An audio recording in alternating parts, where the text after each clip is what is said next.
Good evening, everyone. I'm unfortunately on the last slot, so I think a lot of them have slept. And Dr. Anoop has given a very detailed thing about the entire act, so I think there's very less to talk about here. I would start off from the conclusion by saying that the amended act basically is not really in favor of renewable energy promotion. It covers an important aspect of RGO, but apart from that, a lot of other important aspects have been skipped. Let me go straight down to the main content.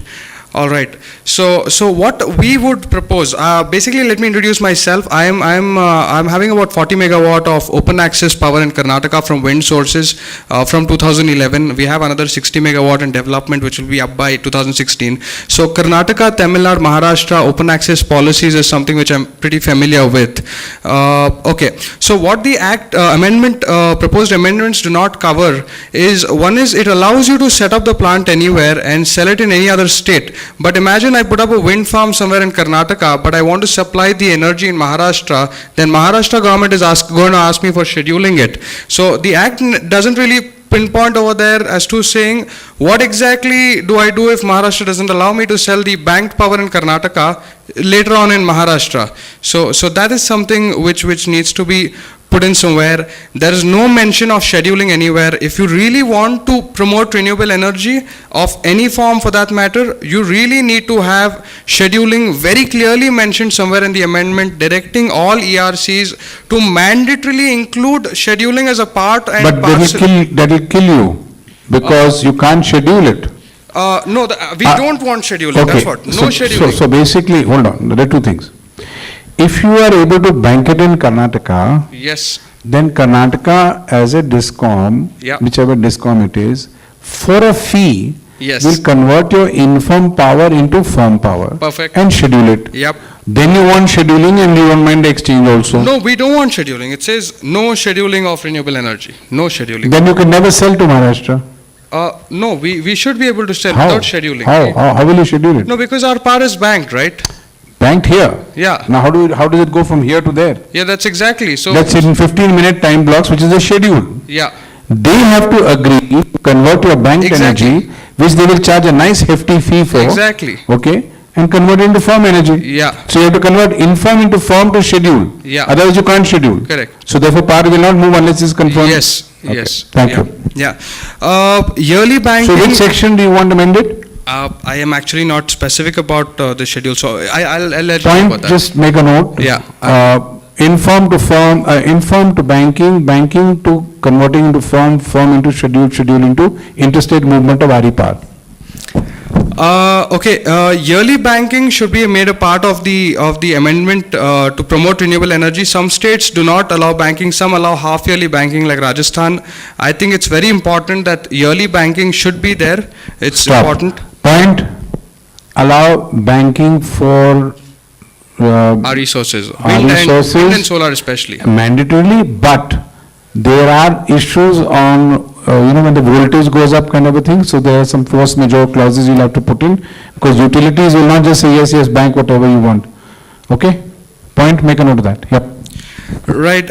Different states have different wheeling and banking policies, and apart from having different wheeling and banking policies, they also have different documentation and procedural, formalities in terms of the paperwork that goes in. Maharashtra has a different one, Gujarat has a different one, Karnataka a different one. So basically, I think the amended thing should at least give in some brief skeletal structure as to exactly what should be the process on the country as a whole.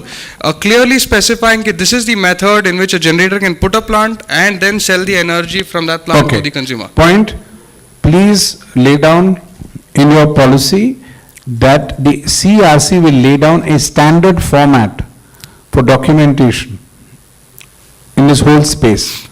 Okay? You can't have every state having a different format and every different thing, sometimes it doesn't match.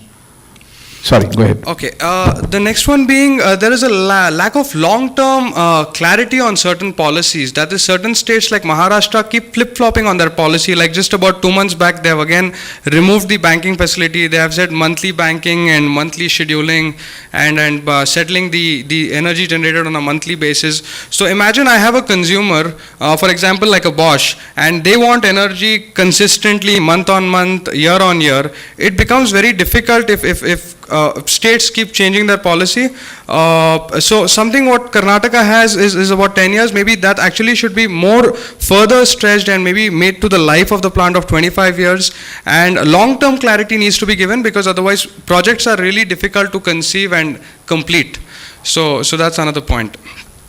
And another mandate is that proposed amendment is that the websites of all these ERCs as well as all the DISCOMs across the country should clearly state the policies, because as of now, I don't think any state ESCOM or any department clearly specifies in a very clear nutshell as to what their policy is. It's all left in the hands of the officials whom you have to go talk, understand. So someone from Gujarat wants to come to Karnataka and understand it, he just can't sit on the website. Hold on, very important. You remember the point in the Parliamentary Committee on Transparency? I think this is a very important point he's made. Transparency through the electronic media by their websites, all their policies should be on a website, and that should be mandatory. Yeah. Probably I would also suggest that the ESCOMs should be penalized for not being transparent in that matter, because it is really important to encourage RE at least, you have clarity on these things. So compliance. So you weren't here earlier in the day. Yeah. I told them for all this renewable business, we're all going to jail.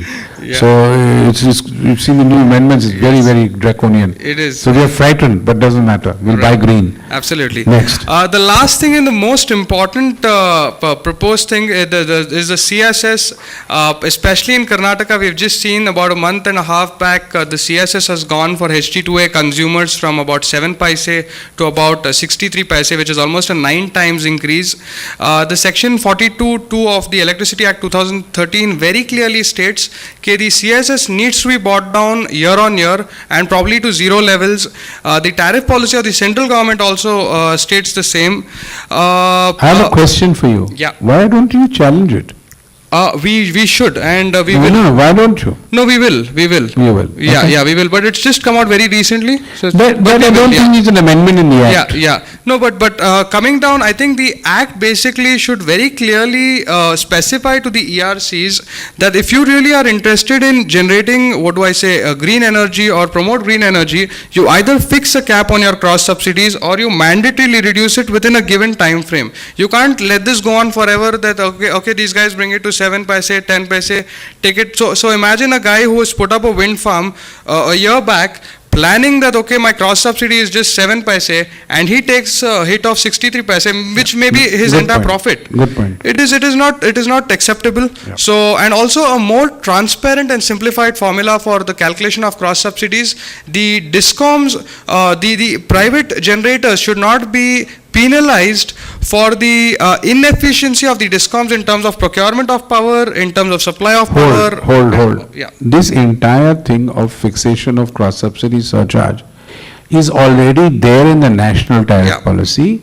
The problem is the regulatory commissions are being given average numbers Yeah. across all categories, and then the CSS is fixed, Absolutely. which is wrong, Yes. illegal, and Yes. against the law. Yes. But Yes. somebody has to challenge it. Absolutely. You challenge it at the regulatory commission level saying this is against the national tariff policy. How can you go against the national tariff policy which is binding on you?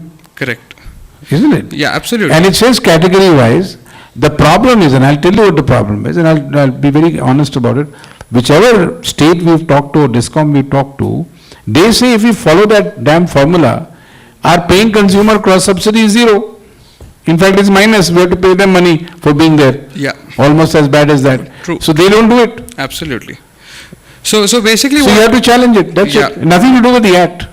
no, but I think the Act should also again put in at least a mention that the same is not being followed, and probably if it is not being followed. They won't do that in future- the Act. You have to go to court, or you have to go to this thing. It is, your point is well taken, and you need transparency, And at the same time, if there's something, see, if something is illegal, what do? You don't change the Indian Penal Code, yeah? You put the guy, file an FIR and send him to jail. That's what you do. True. Okay. I think, yeah, that's about it. I think that's about it. So balance everything is all good. Great. Perfect. Transparency. Thanks. Okay. Yeah.